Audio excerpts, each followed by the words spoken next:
BSc agriculture part third में एडीबीसी के course में आपके एक टॉपिक है उद्यमिता विकास के अभिप्रेरणात्मक घटक। प्रिय विद्यार्थियों,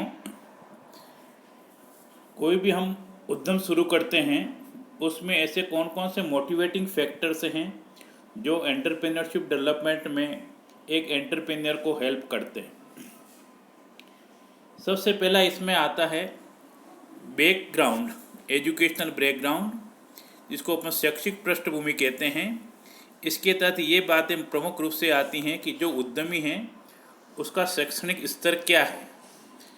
शैक्षणिक स्तर से तात्पर्य ये है कि उसको कम से कम अगर ग्रेजुएट होगा तो बाहर के जो संस्थाएं हैं या जो जिनके साथ उसका काम पड़ता है उनसे वह अपनी बात को प्रभावी ढंग से जान सकता है, बता सकता है। इसके अतिरिक्त जो सरकार के नियम हैं, कायदे हैं, नीतियां हैं, जो इंसेंटिव्स हैं, उनके बारे में भी वह प्रभावी जानकारी ले सकता है। दूसरी बात ये आती है कि उसका ऑक्यूपेशनल एक्सपीरियंस कितना है, व्यवसाय में अनुभव कितना है। जो भी कार्य या जिस भी इंडस्ट्री में या जिस भी एंटरप्राइज में वह कार्य करता है उसमें उसका अनुभव कितना है। जितना ज़्यादा अनुभव होगा उसको वह उसके व्यवसाय में अधिक हेल्पफुल रहेगा, कार्यकारी रहेगा। तो किसी भी उद्यमी को कोई व्यवसाय शुरू करने के पूर्व जिस उद्यम में वह कार्य करना चाहता है या अपना उद्यम स्वयं का स्थापित करना चाहता है उसके बारे में उसको पूरी जानकारी ले लेनी चाहिए, जिससे वह उसको मोटिवेटिंग फैक्टर के रूप में कार्य करती है। तीसरी प्रमुख बात इसमें ये आती है डिज़ायर टू वर्क इंडिपेंडेंटली, यानी कि स्वतंत्र रूप से कार्य करने की इच्छा। जो कोई भी उद्यमी हो वह उसका भाव ये रहना चाहिए कि मैं किसी पर निर्भर नहीं रह करके अपना स्वयं का स्वतंत्र रूप से कार्य करूं। इसके बारे में वह पूर्ण जानकारी रखें, पूरा साहित्य का संकलन करें, उनका प्रभावी रूप से अध्ययन कर लें, वो भी उसको इसमें हेल्पफुल रहती हैं। इसके अतिरिक्त एक कारक ये भी आता है मोटिवेशन फैक्टर, फैमिली बैकग्राउंड कैसा है। फैमिली बैकग्राउंड से तात्पर्य ये है कि जो व्यक्ति उद्यम स्थापित कर रहा है या करना चाहता है, क्या उसके परिवार में या कुटुंब में किसी व्यक्ति ने उससे संबंधित कोई कार्य किया है या उद्यमी प्रवृत्ति के लोग हैं क्या वे, और उसमें उसको हेल्प मिलती है ताकि जो भी एस्टेब्लिश करना है उसको अपने वह परिवार के सदस्यों से हेल्प ले सकता है। Assistance from government, assistance from government में ये आता है सरकार से जो सहायता मिलती हैं उसको भी वह उसके उद्यमिता क्षेत्र को बढ़ाने में एक मोटिवेटिंग फैक्टर्स का काम करती हैं।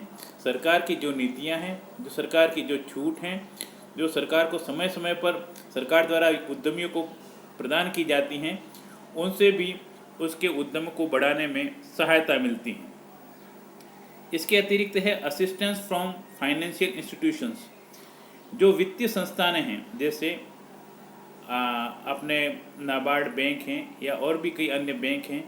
इसके बाद आपका जिला उद्योग केंद्र है, रिको है, एफसीआई है, या और भी जो लघु उद्योग सेवा संस्थान हैं, उनकी तरफ से भी संस्थानों को जो उद्यमी हैं उसको सहायता दी जाती है।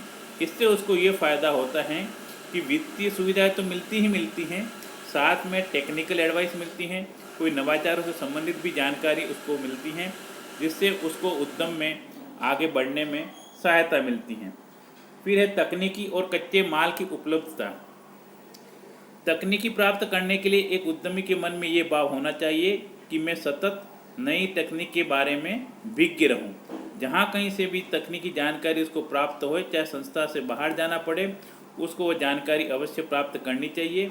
इससे उसके उद्यम में प्रगति, उद्यमिता के क्षेत्र में प्रगति होती है और वह अपने उत्पाद को प्रभावी ढंग से तैयार कर सकता है, उसकी पैकिंग कर सकता है, लेबलिंग कर सकता है, उसकी मार्केटिंग कर सकता है।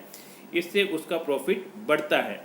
और साथ ही कच्चे माल के बारे में उसको पूर्व में जानकारी होनी चाहिए कि ये मैं जो इंडस्ट्री लगा रहा हूँ उसमें कच्चा माल कहाँ से उपलब्ध होगा, किस रेट पर उपलब्ध होगा, और जहाँ कम सप्लाई होगी, नहीं उपलब्ध होगा, तो उस स्थिति में भी मेरे को किस प्रकार की स्ट्रेटेजी या किस प्रकार की नीति अपनानी है। इसके अतिरिक्त एक और फैक्टर है desire to branch out to manufacturing, यानी कि ये है उत्पादन क्षमता के अतिरिक्त कुछ नया करने की, नया नवाचार करने की, उत्पाद तैयार करने की इच्छा। ये मोटिवेटिंग फैक्टर ये बताता है कि जो हमारी इंडस्ट्री में जो उत्पाद हो रहा वो तो हो रहा है, उसको होने दिया जाए, कोई दिक्कत नहीं है। इसके अतिरिक्त भी, उससे बाहर भी हम थोड़ा सोचें। इस इंडस्ट्री से इस इंडस्ट्रीज के अतिरिक्त दूसरे कौन कौन सी ऐसे उसकी सहायक इंडस्ट्रीज हैं या सहायक उत्पाद हैं जिनको हम काम में ले सकते हैं, उनका उत्पाद कर सकते हैं। इसके अतिरिक्त छोटे मोटे अन्य फैक्टर्स आते हैं जिसमें है डिमांड सप्लाई की तारतम्यता, यानी कि जो हमारे को डिमांड आ रही है, मार्केट से आ रही है, उपभोक्ताओं से आ रही है, उनकी सप्लाई करने में हम तत्पर रहें तो हमारे उत्पाद का उत्पादन बढ़ेगा और एक उद्यमी को अधिक प्रॉफिट प्राप्त होगा। फिर है जो आपका प्रॉफिट होता है उसको हम अतिरिक्त उपाय में डालें। अतिरिक्त उपाय में डालने का मतलब ये है कि हम कुछ छोटी मोटी उससे संबंधित और इंडस्ट्रीज में भी डालें जिससे हमको और भी रोज़गार मिले, अतिरिक्त को रोज़गार दे पाएँ। तो ये धन का भी एक इन्वेस्टमेंट कहलाता है इंडस्ट्री से संबंधित में।